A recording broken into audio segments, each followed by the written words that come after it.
চাচি আমাকে একবার বলেছিলেন যে তিনি অন্ধকারে একা থাকতে খুব ভয় পান, তাই তিনি প্রায়ই আমাকে তার ঘরে ডেকে নিয়ে যেতেন।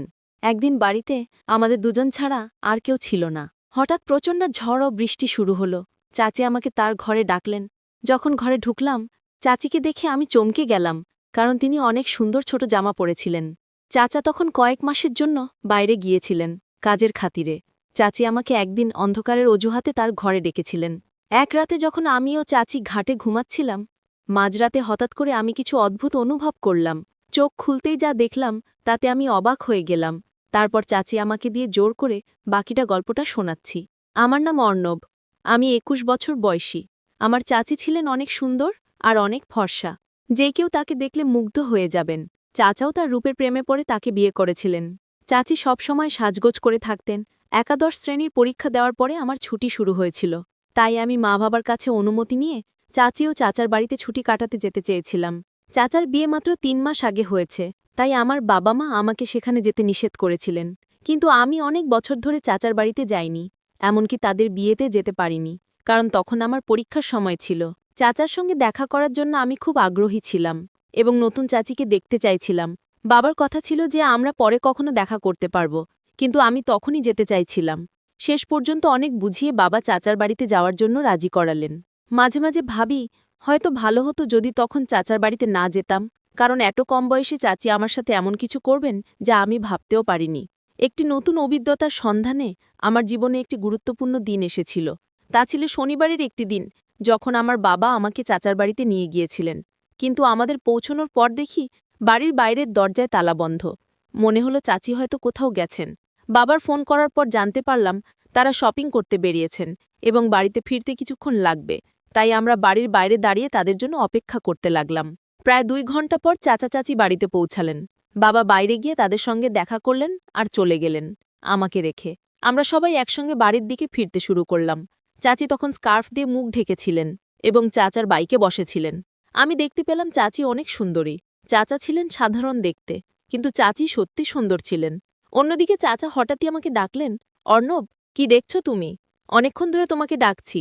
তার ডাকে আমি কিছুটা অপ্রস্তুত হয়ে গেলাম, তবে দ্রুত সামলে নিয়ে বললাম, আমি ভালো আছি, এবং চাচাকে সালাম করলাম। এতদিন পর আমাকে দেখে চাচা খুবই খুশি হলেন। মনে হচ্ছিল যেন আমরা অনেক দিনের পরিচিত। এখন ২ দিন ধরে চাচার বাড়িতে ছিলাম। চাচি আমার প্রতি পুরোপুরি যত্নশীল ছিলেন এবং আমার জন্য সবকিছু ঠিক রাখছিলেন।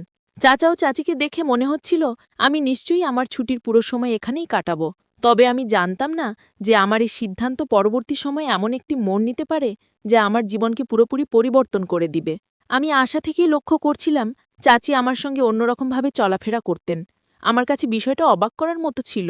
আমি মাঝে মাঝে তার দিকে চেয়ে থাকতাম। আমি মনে মনে ভাবতাম এইসব চাচির কাছে সামান্য, কারণ তিনি শহরে থাকেন আর শহরের সবাই এরকমভাবে চলাফেরা করে। আমার কাছে অন্যরকম লাগতো, কারণ আমি গ্রাম থেকে এসেছি, সেখানে কেউ এভাবে চলাফেরা করত না। আমি আসার পর থেকেই চাচি আমার অনেক কাছাকাছি থাকতে শুরু করেছিলেন। তার এমন ব্যবহারে আমি মাঝে মাঝে ভাবতাম আমরা অনেক আগে থেকেই পরিচিত। তৃতীয় দিন সকালে যখন আমি ঘুম থেকে উঠলাম, তখন বেলা ৪টে। ঘর থেকে বেরিয়ে দেখি চাচা ব্যাগ গোছাচ্ছেন। তাকে ব্যাগ গোছাতে দেখে আমি জিজ্ঞাসা করলাম, চাচা, আপনি এত সকালে কোথায় যাচ্ছেন? চাচা বললেন যে তাকে একটি জরুরি কাজে ২ মাসের জন্য বিদেশে যেতে হচ্ছে। আমি হতাশ হয়ে বললাম, কি বলছেন চাচা? আমি তো এখানে মাত্র ২ দিন হলো এসেছি এবং আপনি এত তাড়াতাড়ি চলে যাচ্ছেন? আমি আপনাকে যেতে দেব না। চাচা আমাকে বোঝাতে লাগলেন, এটা আমার জন্য একটি গুরুত্বপূর্ণ সুযোগ। যদি আমি হারিয়ে ফেলি তাহলে আমি নিজেকে মূর্খ মনে করব। এই প্রজেক্টের কাজের অভিজ্ঞতা আমাকে ভবিষ্যতে একটি ভালো পদে এনে দিতে পারে। চাচার কথার গুরুত্ব বুঝতে পেরে আমি আর কিছু বললাম না। বললাম, ঠিক আছে, আজ সন্ধ্যায় আমি বাবাকে জানিয়ে দিচ্ছি এবং আমি নিজের বাড়ি চলে যাব। বাবা এসে আমাকে নিয়ে যাবে, কারণ আপনি না থাকলে আমি এখান থেকে কি করব?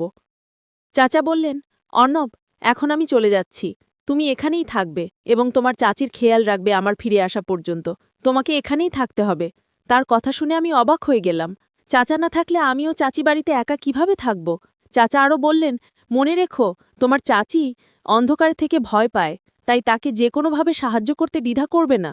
আমি তখন কিছুটা অস্থির হয়ে পড়েছিলাম এবং চাচি অন্ধকারে ভয়, এটা আমার কল্পনাতেও ছিল না। চাচি সম্পর্কে নতুন তথ্য আমাকে কিছুটা হতাশ করেছিল। প্রথমে তো আমি রাজি হতে চাইছিলাম না, কিন্তু চাচার জোর করার জন্য তার কথা আমাকে শুনতেই হলো। তারপর আমি চাচির দিকে তাকালাম। আমার কথা শোনার পর চাচি আমার দিকে তাকিয়ে অদ্ভুতভাবে হাসছিলেন। মনে হলো আমার এখানে থাকার কথা শুনে তিনি অনেক খুশি হয়েছিলেন। আমি চাচাকে সাহায্য করতে লাগলাম তার কাপড় গুছিয়ে রাখতে এবং পরে তাদের বিমানবন্দরে পৌঁছে দিলাম। চাচাকে বিদায় জানিয়ে আমিও চাচি বাড়িতে ফিরলাম। বাড়িতে তখন শুধু আমি এবং চাচি। আমি চাচার সঙ্গে শহরে ঘুরে বেড়ানোর পরিকল্পনা করেছিলাম, কিন্তু চাচা বেরিয়ে যাওয়ায় সবটা ভেস্তে গেল। তবে এইটি ভাবার থেকেও বেশি গুরুত্বপূর্ণ হলো চাচি। চাচা যাওয়ার পর রাতে নিজের ঘরে বসে মোবাইলে নাটক দেখছিলাম। কিছুক্ষণ পর নাটক দেখে বিরক্ত লাগলো। ভাবলাম টিভি দেখা যাক, তাই বসার ঘরে গিয়ে টিভি চালিয়ে বসলাম। একটু পর চাচি এসে হেসে বললেন, কিরে অর্ণব, চাচা চলে যাওয়ার পর কি বাড়িতে তোমার মন বসছে না? চাচি আমার পাশে এসে গল্প করতে থাকলেন। তার কথাগুলো শুনতেও আমার অনেক ভালো লাগছিল। আমি ভাবিনি যে চাচি আমার সঙ্গে এত ফ্রি হয়ে কথা বলবেন। একদিন চাচি আমাকে বললেন, চলো বাইরে একটু ঘুরে আসি। চাচি স্কুটি নিয়ে বের হলেন, আর চাচি স্কুটি চালাচ্ছেন আর আমি পিছনে বসেছিলাম। এতে চাচি খানিকটা অস্বস্তিতে পড়েছিলেন। আমি ঠিক বুঝতে পারছিলাম না এটার মানে কি হতে পারে। বাড়িতে ঢুকে দরজা বন্ধ করার পর হঠাৎ ঘরের সব আলো নিভে গেল। চারপাশ অন্ধকারে ঢেকে গেল। মুহূর্তে তখন আমি চাচির পিছনে দাঁড়িয়েছিলাম। ভয়ে চাচি আমাকে শক্ত করে ধরে ফেললেন। তার এই আচরণে আমি কিছুটা বিস্মিত হয়ে গেলাম। বড় হওয়ার পর এমন অভিজ্ঞতা আগে কখনো হয়নি। বুঝতে না পেরে আমি স্থির হয়ে দাঁড়িয়ে রইলাম এবং তারপর হঠাৎ করে আলো আবার চলে এলো। আলো আসতেই তিনি সোজা হয়ে আমাকে ছেড়ে দিয়ে বললেন, মাফ করে দাও, অন্ধকারে আমি ভয় পেয়েছিলাম, এবং মৃদু হাসি দিয়ে তার ঘরে চলে গেলেন। আমি হতবম্ব হয়ে গিয়েছিলাম এবং ভাবছিলাম যা ঘটছে তা ঠিক হচ্ছে না। কিছু সময় পরে চাচার বলা কথা মনে পড়ল। চাচা বলেছিলেন, চাচি অন্ধকারে ভয় পান আর তোমার দায়িত্ব তার দেখভাল করা। তখন বুঝলাম চাচি আমাকে অন্ধকারের অজুহাত দেখিয়ে জড়িয়ে ধরেছিলেন। রাতের বেলা আমি ঘরে গিয়ে শুয়ে পড়লাম, কিন্তু চাচির কথা বারবার আমার মনে চলে আসছিল। তিনি ছিলেন বেশ আধুনিক, আর আমি তো এক গ্রামের ছেলে, তাই তার আচরণগুলো আমার জন্য খুবই অন্যরকম লাগত। হয়তো তার কাছে সামান্য। পরের দিন সকালে উঠে দেখি চাচি রান্নাঘরে চা তৈরি করছেন। তার দিকে তাকাতে কিছুটা অস্বস্তি হচ্ছিল, কারণ তিনি এখনও রাতে যা করেছিলেন তিনি মনে হয় আমাকে তা ভুলতে দেননি। যখন আমি জল পান করতে রান্নাঘরে গেলাম, তখন চাচি আবার আমাকে বললেন। আমি কিছুটা অবাক হয়ে গেলাম, কারণ আগের দিনের ঘটনা এখনও আমার মাথা থেকে বের হয়নি। তিনি হাসিমুখে বললেন, আরে অর্ণব, কিসের এত লজ্জা? আমি তোমার চাচি, আর চাচির কাছে কোনো কিছু লজ্জা করতে হয় না। কিন্তু গতরাতে আমি সত্যি খুব ভয় পেয়েছিলাম। যদি তোমার খারাপ লাগে তাহলে আমাকে মাফ করে দিও। তুমি আমার ভাতিজা, আমার ছেলের মতো, আর আমি তোমার চাচি, তাই তোমার সঙ্গে অধিকার আমার আছে। চাচির এই আচরণে আমি কিছুটা হাসলাম, কিন্তু তার এমন আচরণগুলি আমার মনের নতুন এক অনুভূতি তৈরি করতে শুরু করল। আচমকা মনে হলো আমি এখন বড় হয়ে যাচ্ছি, আর চাচা হয়তো বুঝতে পারেননি যে চাচি এমন কিছু করতে পারেন। কিছুদিন পরে এক সন্ধ্যায় মোগলাই খাবার ইচ্ছে হলো। ভাবলাম চাচিকে বলবো, তাই তার ঘরের দিকে গেলাম। চাচির ঘরের দরজা সামান্য খোলা ছিল, তাই অনুমতি ছাড়াই ঢুকে পড়লাম। তিনি বালিশে হেলান দিয়ে মোবাইলে দেখছিলেন, আর তাকে এই অবস্থায় দেখে আমি কিছুটা অস্বস্তি অনুভব করছিলাম। দরজার কাছে দাঁড়িয়ে আস্তে করে তাকে ডাকলাম, কিন্তু তিনি শুনলেন না। মোবাইলে মনোযোগ থাকার কারণে আমার ডাকটার কানে পৌঁছায়নি। কিছুটা সাহস সঞ্চয় করে ধীরে ধীরে তার পাশে গিয়ে দাঁড়ালাম। আমি যখন চাচির মোবাইলের দিকে তাকালাম, তখন চোখ কপালে ওঠার মতো অবাক হয়ে গেলাম। যা দেখেছিলাম তা আমার কাছে একদম নতুন ছিল। খানিকটা অস্বস্তি হচ্ছিল, তাই তাড়াতাড়ি দরজার কাছে ফিরে গিয়ে চাচিকে একটু জোরে ডাকলাম। চাচি হঠাৎ চমকে উঠে বসে পড়েন এবং কিছুটা বিস্মিত হয়ে বললেন, কি হয়েছে? আমি বিষয়টা এড়িয়ে গিয়ে শুধু বললাম, কিচ্ছু না। তারপর নিজের ঘরের দিকে চলে গেলাম। ঘরে ফেরার পথে মনে পড়ছিল চাচিকে আজ একটু আলাদা লাগছে। রাতের ভারী বৃষ্টি হচ্ছে। হঠাৎ বিদ্যুৎ চলে যাওয়ায় চাচি আমাকে ডাকলেন। আমি তার ঘরে গেলে চাচি আমাকে বসতে বললেন। তাকে দেখে মনে হচ্ছিল তিনি বেশ সুন্দর লাগছিলেন। চাচি বললেন, অর্ণব, তুমি যতক্ষণ লাইট আসে আমার পাশে থাকতে পারো? আমাকে অন্ধকারে ভয় লাগে। আমি সেখানে থাকতে রাজি হলাম। আমরা কিছুক্ষণ ধরে কথা বলতে লাগলাম। চাচি আমাকে জানালেন চাচা ও চাচির খুব তাড়াতাড়ি বিয়ে হয়েছিল। তিনি বললেন, আমারও তোমার চাচার 1 বছর আগে প্রথম সাক্ষাৎ হয়েছিল, এবং আমাদের প্রেম এত দ্রুত বাড়তে থাকে যে আমরা কিছুদিনের মধ্যেই বিয়ের সিদ্ধান্ত নিই। গল্প করতে করতে সময় চলে যায়। যখন আমি ফের ঘরে যাওয়ার কথা ভাবছিলাম, তখন চাচি আমায় বললেন, অর্ণব, যদি তোমার আপত্তি না থাকে তাহলে কি তুমি আজ রাতে আমার ঘরে থাকতে পারো? আমার মনে কোনো দ্বিধা ছিল না, কারণ চাচিও আমি একা ছিলাম। তার সাথে গল্প করতে আমার বেশ ভালোই লাগছিল। আর চাচাও আমাকে আগেই বলে রেখেছিলেন যে চাচির খেয়াল রাখতে।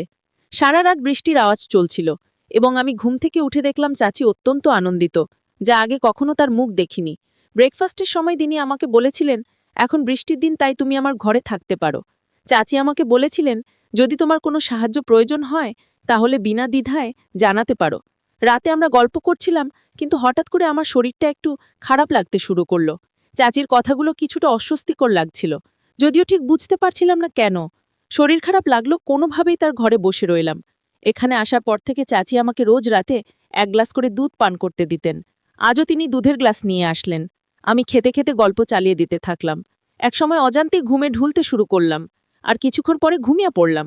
চাচিকেও রাতে আরও সুন্দর লাগছিল, তবে মনে নানা রকম চিন্তা ভিড় করছিল।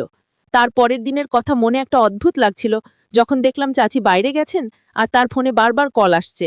হঠাৎ পেটে আবার ব্যথা শুরু হয়। আমি তখন বাবাকে ফোন করে জানালাম যে বাড়ি ফিরতে চাই।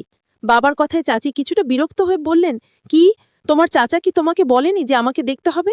এখনই যেতে পারবে না? চাচির কথা শুনে আমি কিছুটা অবাক হয়ে গেলাম।